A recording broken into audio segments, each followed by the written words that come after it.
गया जासू करता और जिसे मैं और करता था। जहाँ कारणी में जाए था सोई पाई डोर की, जिस ब्रह्मा की खोज में मैं अन्यत्र ढूंढ रहा था, उसे अन्यत्र भटक रहा था, सोई पाई डोर उसे अपने ही स्थान पर पा लिया। अर्थात वो तो मेरे अंदर हृदय के अंदर ही प्राप्त कर लिया मैंने उसको। तो उसको मैं अन्य अन्य दूसरी जगह ढूंढ रहा था, वो और जगह थोड़ा था, तो मेरे हृदय में ही था, उसको मैंने अपने हृदय में ही प्राप्त कर लिया। सोई फिर आपणी भया, फिर वही परमात्मा जिसे मैं अपने से भिन्न कोई और स्वरूप समझे हुए था, यानी कि उस परमात्मा को मैं अपने से कोई अलग समझ रहा था, भाई ये तो और है परमात्मा। जासू कहता और जिसको मैं और कहता था, वो तो वही मुझे, यानी कि सोई फिर, यानी कि वही मुझे आपन भया, वही फिर मुझे अपना सा लगने लगा।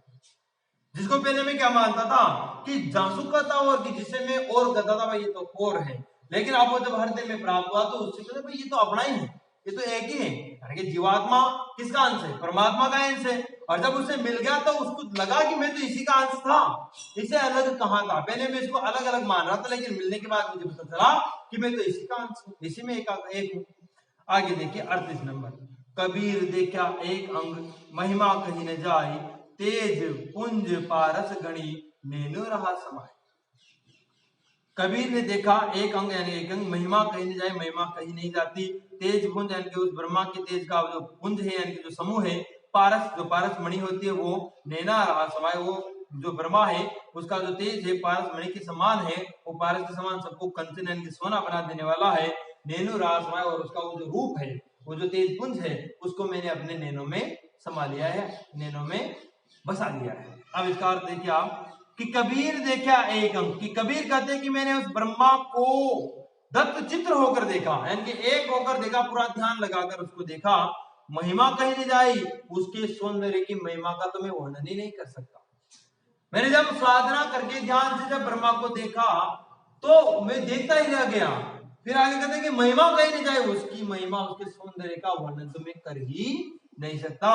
तेज पुंज पारस गणी नैना नेनु रहा समाये, और उसका जो अमित जो अनंत जो प्रकाश है वो पारस के समान। किसके समान है? वो पारस के समान है।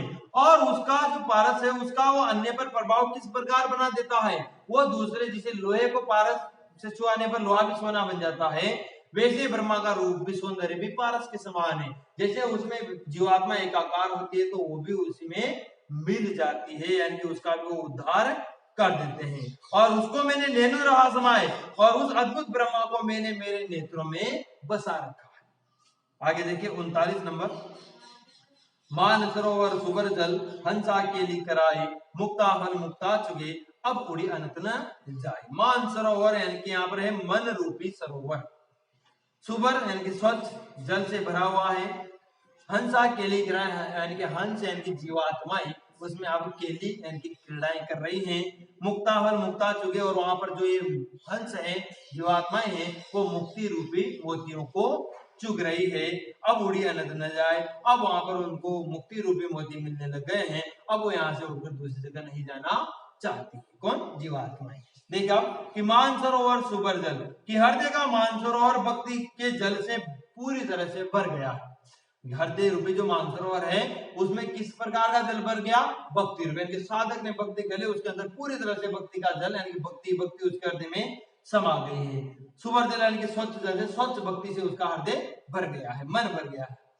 हंसा के लिए कराए, अब उसमें क्या हुआ? जीवात्मा रूपी हंस, जैसे मानसरोवर में हंस क्रीड़ाएं करते हैं ना, घूमते रहते हैं, वैसे ही उस मन में मानसरोवर यानी कि मन रूपी सरोवर में हंस रूपी जीवात्माएं केली कराएं यानी कि क्रीड़ाएं कर रही है, अब उसमें खेल रही है आनंद के साथ। और क्या कर रहे हैं? मुक्तापन मुक्ता चुकी, और वहां पर मोती रूपी जो मुक्ति के जो मोती रूपी जो मुक्ति के जो फल हैं, यानी कि जो मुक्ति रूपी क्या है वहां पर? मोती, उनको वो हंस यानी कि जीवात्माएं चुभ रही है और उससे वो मुक्ति प्राप्त कर रही है। अब उड़ी अनंत न जाए, अब वो जीवात्मा वहां से उड़कर यानी कि वो हंस अब वहां से उड़कर दूसरी जगह नहीं जाना चाहता, यानी कि जीवात्मा ब्रह्मा के पास चली गई है, वहां उसको मुक्ति रूपी मोती प्राप्त हो गए हैं, अब वो वहां से उड़कर दूसरी जगह नहीं जाना चाहती है। 40 नंबर देखिए आप। गगन गरज अमृत चबे कदली कवल प्रकाश, तहां कबीरा बंद की कई कोई निज दास। वही बात है। गगन गरजी, गगन यानी कि आकाश, गरजना, अमृत चबे वहां पर अमृत का बरसना या अमृत प्रवाहित होना, कदली यानी कि वैसे तो केला होता है, कमल यानी कि कमल, प्रकाश यानी कि प्रकाशित होना। जो ऊपर जो सहस्त्र दल कमल है वहां विकसित हो जाना। कहा कबीरा बंदगी, बंदगी यानी कि उसकी भक्ति, अनन्य भक्ति के कोई निजदास, कि वहां पर या तो कबीर जैसे बंदगी वाले साधक ही पहुंच सकते हैं या फिर कोई निज दास जो प्रभु का वही वहां पर पहुंच सकता है। देखिए गगन गरजी अमृत चबे, कि शून्य रूपी प्रकाश में अनहद नाद रूपी बादल गरज कर कदली कमल प्रकाश ऐश्वर्य अमृत चबे यानी कि अमृत की वर्षा करते हैं। जो शून्य रूपी प्रकाश है, जब वहां शून्य में ऊपर जब ब्रह्मा के पास जब साधक पहुंच जाता है जीवात्मा, तो वहां अनहद नाद यानी कि जैसे बादल गर्जना करते हैं, वैसे ही वहां पर गर्जना होकर अमृत की वर्षा होने लगती है और साधक को अमृत प्राप्त होने लग जाता है, यानी कि वो मुक्त होने लग जाता है। कदली कमल प्रकाश और मेरुदंड रूपी बदली के ऊपर कमल विकसित हो रहा है, यानी कि वहां पर कमल प्रकाश यानी कि कमल, कदली का मतलब है मेरुदंड, यानी कि मेरुदंड रूपी जो कमल है कदली है उसके ऊपर क्या हो रहा है, कमल प्रकाशित हो रहा है। मेरुदंड रूपी बदली के ऊपर यानी कि सहस्त्र दल कमल विकसित हो रहा है। ये सहस्त्रार्थ है ना, यहाँ सहस्त्र रूपी कमल विकसित हो रहा है।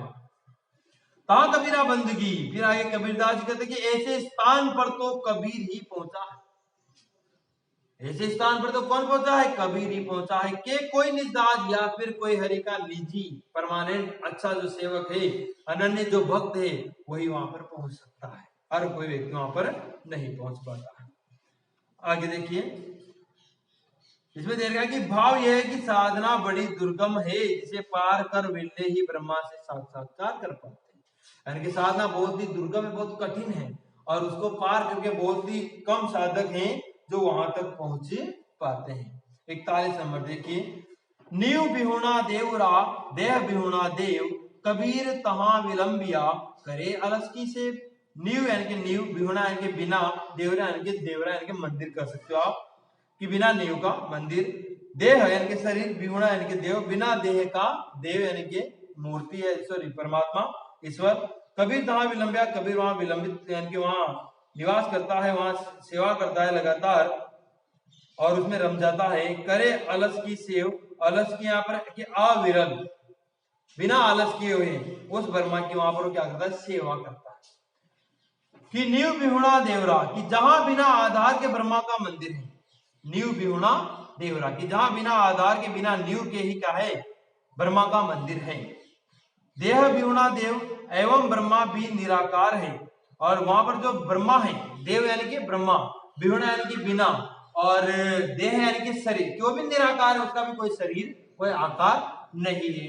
वहां पर ऐसे सुनने में कबीर तहा विलंबिया, कि ऐसे सुनने में कबीर की वृत्ति रम गई है, यानी कि कबीर वहां पर जाकर रम गए हैं।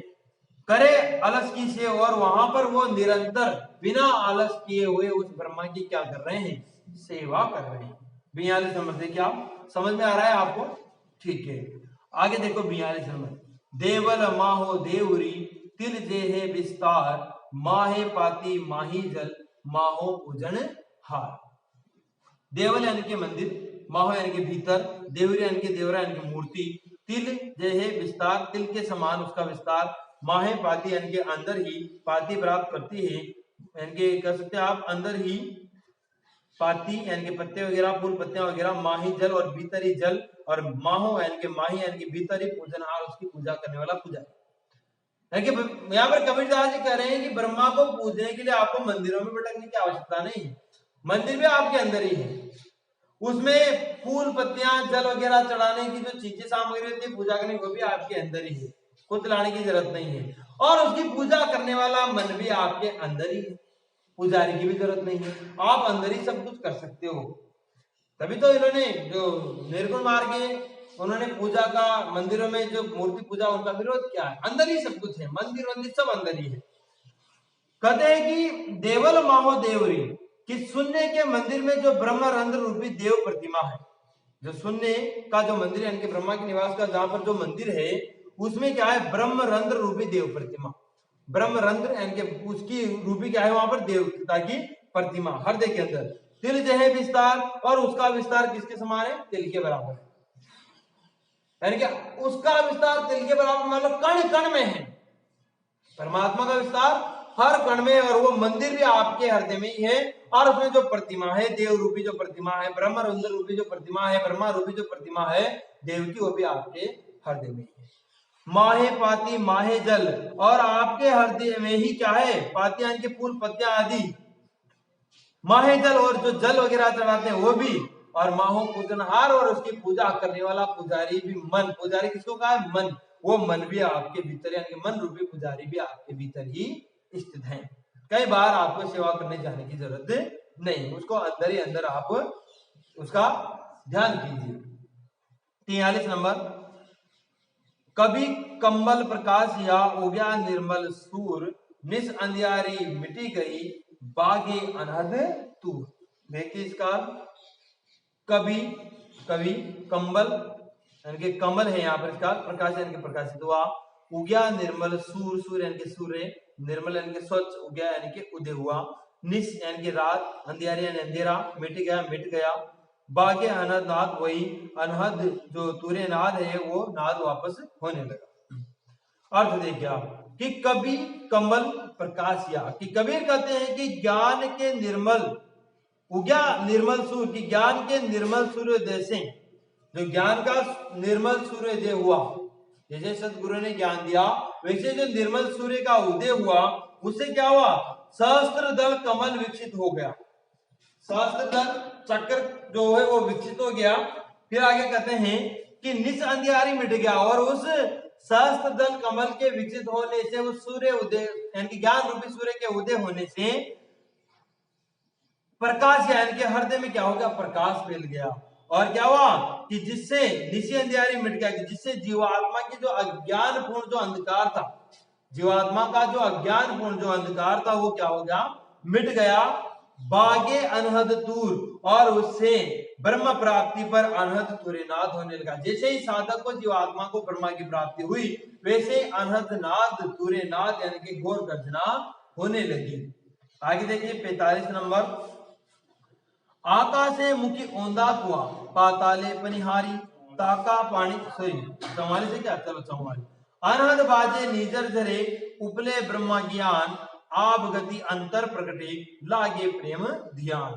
अनहद वही अनहद नाद बजना, निर्झर झरे यानी कि निर्झर जैसे झरना होता है उसके समान अमृत वहां पर प्रवाहित होता रहता है, चलता रहता है। उपले उत्पन्न हुआ ब्रह्मा ज्ञान, ब्रह्मा का ज्ञान। आप गति यानी कि कह सकते हैं अगम्य, अंतरी यानी कि हृदय में, प्रकटे यानी कि प्रकट हुए, लागे यानी कि लगे, प्रेम ध्यान, प्रेम में ध्यान लगा। अर्थ देखिए इसका, सबसे पहले आप पीछे से अर्थ इसका शुरू करेंगे, लागे प्रेम ध्यान, कि प्रेम सहित प्रभु के ध्यान लगाने से, लागे प्रेम ध्यान यानी कि प्रेम सहित प्रभु से ध्यान लगाने से आप गति अंतर प्रकटी, नीचे वाली लाइन को देखिए, आप पीछे से चलिए बिल्कुल, आप गति अंतर प्रकटी यानी कि अगम्य ब्रह्मा हृदय में प्रकट हो गया। कि प्रेम सहित प्रभु से ध्यान लगाने से क्या हुआ, जो अनन्य जो ब्रह्मा है, जो अगम्य जो ब्रह्मा है, वो कहां प्रकट हो गया, हृदय में। आप गति अगम्य अंतरी प्रकटी हृदय में प्रकट हो गया। फिर क्या हुआ, पीछे देखना ऊपर वाली लाइन को, उपले ब्रह्मा ज्ञान, और इस ब्रह्म ज्ञान के उत्पन्न होने पर, उपले यानी कि उत्पन्न, ब्रह्म ज्ञान है, ब्रह्म ज्ञान की, ब्रह्म ज्ञान के उत्पन्न होने पर अनहद बाजे नीजर जरे, कि अनहद नाद के साथ में ब्रह्म रंध्र से अमृत स्त्रवित होने लगा, यानी कि अमृत प्रवाहित होने लगा, और जिसको पीकर, जिसका पान करके साधक भी क्या हो गया, अमर हो गया। अब 45 नंबर देखिए आप, 4 ही 45 46 47 48, 4 संख्या और है। आकाशे मुखी आंधा कुआ, पाताले पनिहारी, ताका पानी को हंसा पिए, बिरला आदि बिचारी। बहुत सिंपल है। तो आकाश यानी कि आकाश, मुखी औंधा, आकाश कर मुख, औंधा कुआ यानी कि अधोमुख कुआं, एक तरह से औंधा उल्टा कुआं, पाताले पनिहारी, और पाताल रूपी पनिहारी यानी कि कुंडलिनी रूपी पनिहारी, और सहस्त्रार रूपी कूप यानी कि कुआं। ताका पानी उसका पानी, को हंसा पे उसका पानी, तो हंस ही प्राप्त पी सकता है, इनके सच्चा साधक ही प्राप्त कर सकता है। बिरला आदि विचारी, बिरले ऐसे व्यक्ति जो होते हैं, इसका विचार करने वाले होते हैं, बिरले होते हैं, संसार में कोई एकाध ही होते हैं। कि आकाशे मुख आंधा कुआं, कि यहाँ पर कबीरदास जी कह रहे हैं कि शून्य में सहस्त्र दल अधोमुख कुएं के समान स्थित है। शून्य में मतलब आकाश में, गगन में जो सहस्त्र दल है वो किसके समान स्थित है? अधोमुख कुएं के समान, से उल्टा रहता है उसी के समान स्थित है। एवं पाताले बनिहारी, और पाताल में यानी के कुंडलिनी रूपी पाताल अर्थात मूलाधार नीचे नीचे स्थित है। पनिहारी पानी भरने जाती है कुएं में, तो पनिहारी तो यहाँ स्थित है मूलाधार पाताल में नीचे नीचे। और जहां पर सहस्त्रार यानी कि ब्रह्मरंध्र है वो कहां पर? ऊपर ही ऊपर स्थित है, सहस्त्रार चक्र में यहाँ पर स्थित है। यानी यहाँ पर औंधा कुआं के समान वो रखा हुआ है। पनिहारी यहाँ से पानी भरना चाहिए तो उसको यहाँ से चक्र को भेद करते यहाँ से जाना पड़ेगा। आगे देखिए, ताका पानी को हंसा पिए, कि उसके पानी को तो, उसके अमृत को तो हंस जैसे जो जीवात्मा होती है, जो सच्चा साधक भक्त होता है, वही उसे पी सकता है, उस अमृत को प्राप्त कर सकता है। बिरला आदि विचारी, कि संसार में ऐसे व्यक्ति बिरले ही होते हैं जो यहाँ तक पहुंचकर सच्चे साधक के रूप में वहां तक पहुंचकर हंस के रूप में उस अमृत का पान कर सकते हैं।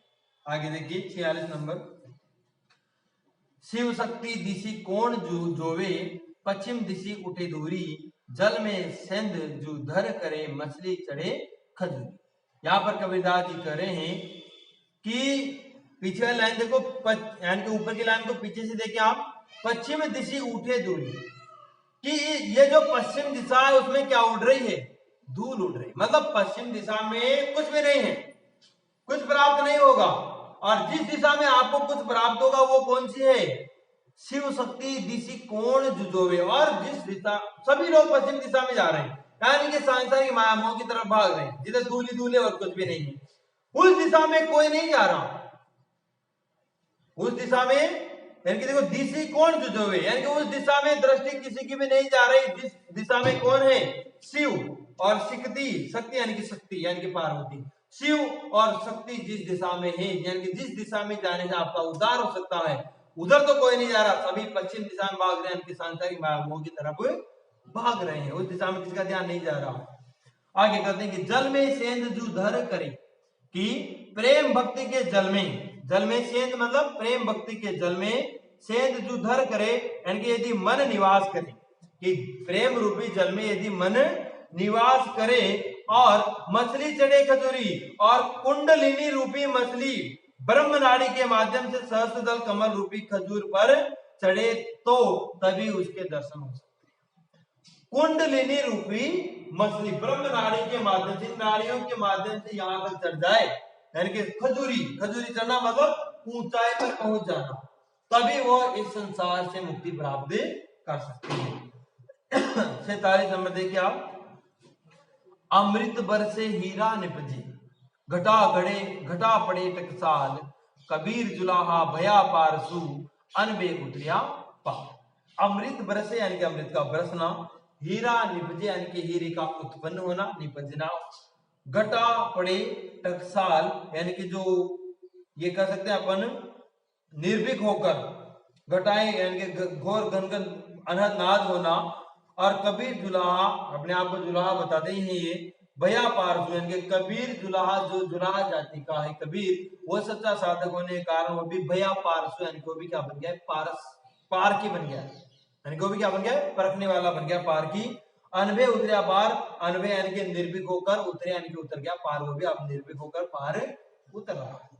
देखिए कि अमृत बरसे हीरा निपजे, जब वहां पर जाकर ब्रह्मा की प्राप्ति हो जाती तो वहां क्या देखा? वहां पर अमृत की वर्षा हो रही है, ब्रह्मा की प्राप्ति हो चुकी है, वहां पर क्या हो रहा? अमृत की वर्षा हो रही। हीरा निपजे, वहां पर हीरे मोती यानी कि हीरे उपजते रहते हैं, यानी कि मुक्ति रूपी मोती ऐसे उत्पन्न होते रहते हैं। घटा पड़े टकसाल, और वहां पर क्या होता है कि अनहद नाद होता रहता है, जैसे बिजली में बादल गरजते रहते हैं, बिजली गरजती रहती है, वैसे वहां पर भी अनहद नाद गरजता रहता है, यानी कि गर्जन होती रहती है।